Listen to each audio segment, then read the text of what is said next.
Hello दोस्तों, इंटेलेक्टिव.इन के इस यूट्यूब प्लेटफॉर्म पर आपका स्वागत है। और मैं आशा करता हूं कि आप सभी लोग बहुत ही बेहतर होंगे और लगातार अपनी तैयारी को बहुत ही अच्छी तरीके से कर रहे होंगे। तो हम लोग सामान्य अध्ययन की लिस्टिंग के तहत पिछली क्लास में प्राचीन इतिहास और कला एवं संस्कृति की लिस्टिंग को खत्म कर चुके थे।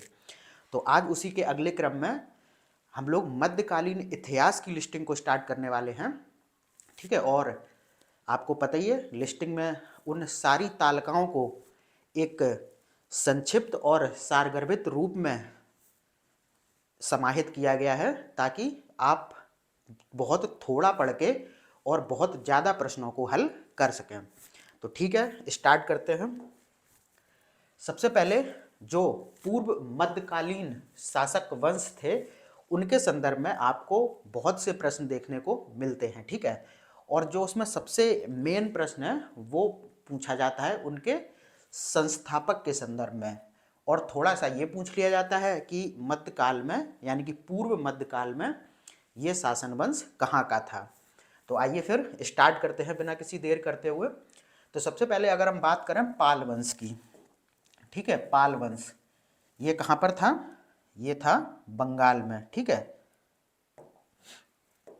ये कहाँ पर था? बंगाल में। ठीक है। तो और जो इसके संस्थापक थे वो कौन थे? गोपाल। ठीक है। उसके बाद एक सेन वंश था, वो भी कहाँ का था? बंगाल का। और इसके जो संस्थापक थे वो कौन थे? विजय सेन। उसके बाद हम देखें गौड़ वंश, ये भी कहाँ का था? बंगाल का। और इसके जो संस्थापक थे वो थे शशांक। ठीक है। तो ये जो तीन वंश थे, पाल, सेन और गौड़, ये कहाँ के थे? बंगाल के। ये आपको ध्यान रखना है। उसके बाद जो गुज्जर प्रतिहार वंश था उसका जो संस्थापक था वो था हरिश्चंद्र, जिसे वत्स राज के नाम से भी जानते हैं। उसके बाद अगर हम लोग कन्नौज के गहड़वाल वंश की बात करें तो इसके जो संस्थापक थे वो थे चंद्रदेव। उसके बाद हम देखें कलचुरी वंश, ठीक है, जिसे कि चेदी वंश के नाम से भी जाना जाता था। अगर इसके संस्थापक को हम देखें तो ये था कोकल। ठीक है। होयसल वंश के संस्थापक की हम लोग बात करें तो ये थे विष्णुवर्धन। और कश्मीर का जो उत्पल वंश था, कहाँ का? कश्मीर का। कौन सा? उत्पल वंश। उसके जो संस्थापक थे वो थे अवंती वर्मन। ठीक है। उसके बाद अगर हम लोग वल्लभी का मैत्रक वंश देखें तो इसके जो संस्थापक थे वो थे कौन? भट्टारक। ठीक है। इसके बाद यहाँ पर भी देखते हैं हम लोग, तो जो शाकंभरी का चौहान वंश था उसके जो संस्थापक थे वो थे वासुदेव। उसके बाद अगर हम बुंदेलखंड का चंदेल वंश देखें तो इसके संस्थापक कौन थे? नन्नुक। ये पूछा जा चुका है। ठीक है, ये पूछा गया है, गोपाल के संदर्भ में पूछ लिया गया है और ये शशांक के संदर्भ में भी क्वेश्चन बन चुका है। कलचुरी वंश के संदर्भ में भी क्वेश्चन बन चुका है। यानी कि अगर हम इस लिस्टिंग से देखें तो बहुत सी जगह से क्वेश्चन यहाँ पर पूछा जा चुका है। अब अगर हम लोग बात करें मालवा के परमार वंश की तो इसके जो संस्थापक थे वो थे कृष्ण राज। गुजरात का जो चालुक्य वंश था उसके जो संस्थापक थे वो कौन थे? मूलराज प्रथम। इसके बाद जो दिल्ली का तोमर वंश था उसके जो संस्थापक थे वो थे आनंद पाल। ठीक है, और ये भी क्वेश्चन पूछा जा चुका है। इसके बाद अगर हम लोग देखें काकतीय वंश जो था उसके संस्थापक कौन थे? चोल द्वितीय और रुद्र प्रथम। ठीक है। और जो कश्मीर का कारकोट वंश था उसके जो संस्थापक थे वो थे दुर्लभ वर्धन। ठीक है। अब वहीं अगर हम देखें तो कश्मीर का जो लोहार वंश था उसके जो संस्थापक थे वो कौन थे? संग्राम राज। और गंग वंश के संस्थापक कौन थे? वो थे वज्रहस्त पंचम। तो इस तरीके से ये पूर्व मध्यकालीन जो भी शासक वंश थे उनके संस्थापक की लिस्टिंग को हम लोगों ने बहुत ही अच्छी तरीके से देखा। अब आगे बढ़ते हैं। अब बात करते हैं कि जो दिल्ली सल्तनत के अंतर्गत 5 वंशों ने यहाँ पर शासन किया था तो उनके संस्थापक, शासनावधि और अंतिम शासक के संदर्भ में आपको बहुत सारे प्रश्न विभिन्न परीक्षाओं में देखने को मिलेंगे। ठीक है, तो यहाँ पर हम लोग फटाफट इस लिस्ट के माध्यम से इन सारी चीज़ों का अध्ययन कर लेते हैं। तो ये 5 वंश थे, कौन कौन से? गुलाम वंश, खिलजी वंश, तुगलक वंश, सैयद वंश और लोदी वंश। एक तरीके से क्वेश्चन यहाँ पर और बना है कि बहुत बार क्या होता है कि यहाँ पर क्रम से लगाने के लिए दिल्ली सल्तनत के विभिन्न राजवंशों को दे देता है। तो सबसे पहले आप लोग याद रखना, पहले गुलाम वंश था, उसके बाद खिलजी वंश, उसके बाद तुगलक, फिर सैयद और फिर लोदी। अब अगर हम लोग पहले इन वंशों के संस्थापक के बारे में बात करें तो जो गुलाम वंश का संस्थापक था वो कौन था? कुतुबुद्दीन ऐबक। उसके बाद अगर हम लोग बात करें खिलजी वंश के संस्थापक की तो ये कौन था? जलालुद्दीन फिरोज शाह खिलजी। उसके बाद तुगलक वंश के अगर हम लोग संस्थापक की बात करें तो ये था गयासुद्दीन तुगलक। और सैयद वंश का जो संस्थापक था वो कौन था? खिज्र खां। लोदी वंश के संस्थापक को अगर हम देखें तो ये कौन था? बहलोल लोदी। उसके बाद हम लोग इसकी शासनावधि को थोड़ा सा देख लेते हैं कि किस वर्ष के बीच में इन लोगों ने शासन किया था। ठीक है, तो गुलाम वंश की हम बात करें तो 1206 में ये स्थापित हुआ था और 1290 तक इसने शासन किया था। ठीक है, तो 1206 से लेके 1290 तक शासनावधि किसकी रही? गुलाम वंश की। उसके बाद खिलजी वंश आया, उसने 1290 से 1320 ईस्वी तक शासन किया। उसके बाद 1320 में कौन आ गया? तुगलक, और उसने कब तक किया? 1440 तक। 1440 के बाद आप देखेंगे तो कौन आ जाता है? सैयद वंश, जिसने कि 1440 से लेके 1451 ईस्वी तक अपना शासन किया। और 1451 में लोदी वंश की स्थापना होती है और वो अपना शासन करता है 1526 तक। और आप सभी को पता होगा कि 1526 में भारत में मुगल शासन की स्थापना हो जाती है। ठीक है, और दिल्ली सल्तनत की स्थापना आपसे पूछ ले तो ये हुई थी 1206 में। ठीक है, उसके बाद अगर हम लोग यहाँ से एक चीज़ और देखें तो ये जो आपको दिख रहा है ये वाली शासनावधि, ये दिल्ली सल्तनत के अंतर्गत सबसे कम वर्षों में जिसने शासन किया है वो कौन थे? खिलजी। और दिल्ली सल्तनत के अंतर्गत जिस वंश ने सर्वाधिक वर्षों तक शासन किया वो कौन थे? तुगलक। ठीक है, ये लगभग आपको दिखेगा 90 वर्ष के करीब, ये 30 वर्ष के करीब इन लोगों ने शासन किया। खिलजी ने 30 और तुगलक ने 90 तक। अब यहाँ पर हम लोग क्या देखते हैं कि ये जो वंश थे इनके अंतिम शासक कौन थे? थोड़ा सा नज़र इसके ऊपर भी डाल लेते हैं क्योंकि क्वेश्चन ये भी बन चुका है। तो ये अगर हम बात करें गुलाम वंश के अंतिम शासक की तो ये कौन था? क्यूमर्स, और ये क्वेश्चन पूछा जा चुका है। अगर हम लोग बात करें खिलजी वंश के अंतिम शासक की तो कौन था? कुतुबुद्दीन मुबारक शाह खिलजी। उसके बाद अगर हम लोग तुगलक वंश के अंतिम शासक की बात करें तो ये थे नसरुद्दीन महमूद। और सैयद वंश के अंतिम शासक को अगर हम देखें तो ये था अलाउद्दीन आलम शाह। उसके बाद लोदी वंश का जो अंतिम शासक था वो कौन था? इब्राहिम लोदी। और इसी को हराकर बाबर ने भारत में मुगल वंश की स्थापना की थी। अब देखते हैं अलाउद्दीन खिलजी की विजय का कालक्रम। अब आप लोग देख रहे होंगे ये तो एक बहुत अजीब सी लिस्टिंग आ गई, लेकिन जब आप यूपीपीसीएस का अभी हाल ही के वर्षों में कोई पेपर हुआ है और उसमें जो अलाउद्दीन खिलजी की विजय का कालक्रम था उसके संदर्भ में क्वेश्चन बन के आ गया है, तो मैंने उसको लिस्टिंग में समाहित कर दिया है। और यहाँ पर हम लोग देखेंगे कि जो अलाउद्दीन खिलजी था उसने किस वर्ष किस राज्य को जीता था। ठीक है, तो यहाँ पर चीज़ें एक तरफ से लगी हुई हैं क्रम में, बस आपको उनके वर्ष को याद रखना है। तो सबसे पहले अगर हम गुजरात को देखें तो अलाउद्दीन खिलजी ने इसे 1298 या फिर 1299 में जीता था। रणथंभौर को इसने कब करा था? जीता था 1301 में। चित्तौड़ को 1303 में, मालवा को 1305 में। देखिए इसको आपको रटना है, बहुत ज़्यादा इसे समझने की ज़रूरत नहीं है, हर हाल में आपको इसे रट लेना है। आप चाहे वीडियो को 4-5 बार देख लें या फिर इसको पॉज करके आराम से रट लें, या फिर आप इंटेलेक्टो की वेबसाइट या फिर ऐप डाउनलोड करके भी सामान्य अध्ययन की लिस्टिंग को वहाँ पर ज्वाइन कर सकते हैं जाके, ठीक है। उसके बाद अलाउद्दीन खिलजी को देखें तो इसने मारवाड़ को 1208 में जीता और देवगिरी को भी 1307-8 2 टर्म में। उसके बाद हम देखेंगे तेलंगाना, जहाँ पर वारंगल स्थित है, वहाँ पर इसने कब अपना वो किया था अभियान और जीता था 1309-10 में।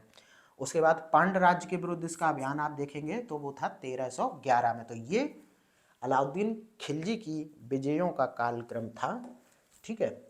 उसके बाद आप देखेंगे तो बहुत सारे क्वेश्चन कहाँ से बनते हैं, सल्तनत कालीन जो विभिन्न अधिकारी थे उनके संदर्भ में आपको बहुत सारे प्रश्न सारी यूपीपीसीएस की परीक्षाओं में दिखने को मिलेंगे।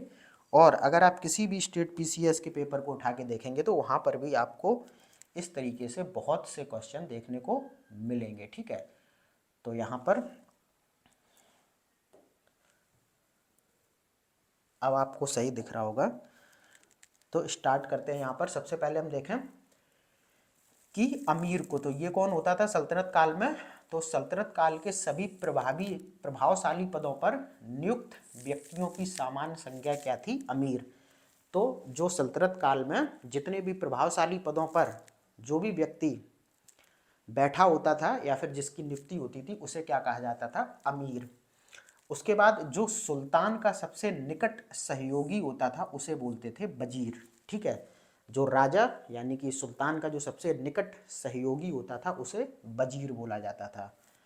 और जो इस्लामी ग्रंथों के व्याख्याकार होते थे उन्हें क्या बोला जाता था, उलेमा, ठीक है।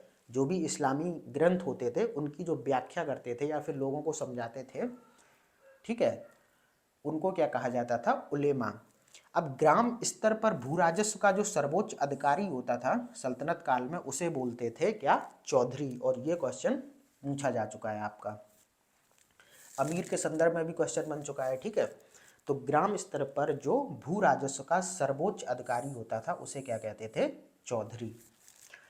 अब सल्तनत काल में एक अधिकारी होता था जो लोगों के आचरण का निरीक्षण करता था, उसे बोलते थे मोहितसिब, ठीक है। क्या बोलते थे, मोहितसिब, यानी कि लोक आचरण का निरीक्षण करने वाला अधिकारी। इसके बाद सल्तनत काल में जो शहरों में शांति व्यवस्था दुरुस्त करता था या फिर शांति व्यवस्था की देखभाल करता था उसे बोलते थे कोतवाल, ठीक है। मुहतसिब के संदर्भ में भी क्वेश्चन पूछा जा चुका है और कोतवाल के संदर्भ में भी क्वेश्चन आ चुका है, तो आप याद रखेंगे। और सल्तनत काल में जो हाथियों की सेना का प्रमुख होता था उसे बोलते थे सहना ए पील। उसके बाद अगर हम लोग देखें सल्तनत काल में जो प्रत्येक परगना जो यानी कि गांव का समूह होता था, ये भी आप याद कर लें, परगना क्या होता था, गांव का समूह। कहाँ पर, सल्तनत काल में। तो प्रत्येक परगना पर राजस्व संग्रह का जो कार्य देखता था उसे बोलते थे क्या, आमिल। और सल्तनत काल में जो सैन्य विभाग का प्रधान होता था उसे बोलते थे आरएच ए मुमालिक। और ये क्वेश्चन आपका पूछा जा चुका है। सल्तनत काल में जो धार्मिक मामलों का प्रधान होता था उसे क्या बोलते थे, सद्र उस सद्र, ठीक है। ये भी क्वेश्चन आपका पूछा जा चुका है। उसके बाद हम देखें सल्तनत काल में गुप्तचर विभाग का जो प्रमुख होता था उसे बोलते थे बरीद ए मुमालिक। और ये भी क्वेश्चन पूछा जा चुका है। सल्तनत काल में जो कारखानों की देखभाल करता था, ठीक है, उनका नियंत्रण करता था और जो उन कारखानों का हिसाब होता था उसका जो लेखा जोखा तैयार करता था उसे बोलते थे मुतसर्रिफ, ठीक है। सल्तनत काल में जो अश्वशाला का प्रधान होता था उसे बोलते थे अमीर ए आखूर। क्या बोलते थे, अमीर ए आखूर। और वहीं अगर हम लोग बात करें सल्तनत काल में जो भूमि कर का हिसाब रखने वाला अधिकारी होता था उसे बोलते थे कारकून। और सल्तनत काल में जो दरबारी शिष्टाचार के नियमों को लागू करता था उस अधिकारी को बोलते थे अमीर ए हाजिब। वहीं अगर हम लोग देखें सल्तनत काल में जो आंतरिक नौकायन और जलमार्गों का निरीक्षण करता था उसे बोलते थे अमीर ए बहर।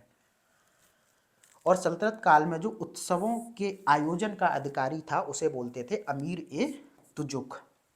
वहीं अगर हम लोग देखें सल्तनत काल में जो बाजार मूल्य नियंत्रण, बांट, माप आदि की जो जांच करता था उसे बोलते थे सहना ए मंडी, और ये क्वेश्चन आपका पूछा जा चुका है।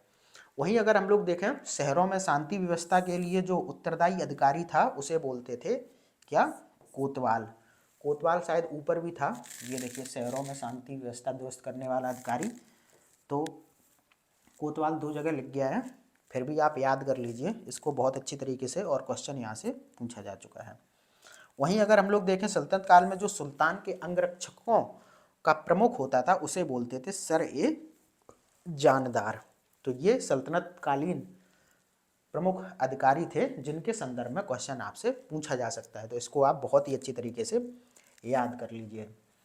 अब हम लोग देखते हैं कि सल्तनत काल के विघटन के दौरान जो भी प्रांतीय राजवंशों का उदय हुआ था, आप देखेंगे जब सल्तनत काल को आप बहुत ही अच्छी तरीके से पढ़ रहे होंगे तब आपको एक चीज़ पता चलेगी कि मोहम्मद बिन तुगलक का जो शासनकाल था उससे दिल्ली सल्तनत का विघटन प्रारंभ हो गया था, और वहाँ उस विघटन के बाद से बहुत से ऐसे क्षेत्रीय राज्य थे जिन्होंने अपनी स्वतंत्रता घोषित कर दी, और इस दौरान बहुत से प्रांतीय राजवंशों का उदय हुआ, और यहाँ से बहुत से क्वेश्चन बनते हैं उनके संस्थापकों के संदर्भ में और किस वर्ष इन प्रांतीय राजवंशों की स्थापना हुई। तो ये सारी विषय आपको क्वेश्चन में देखने को मिल सकते हैं, तो आप इसको बहुत ही अच्छी तरीके से देख लीजिए।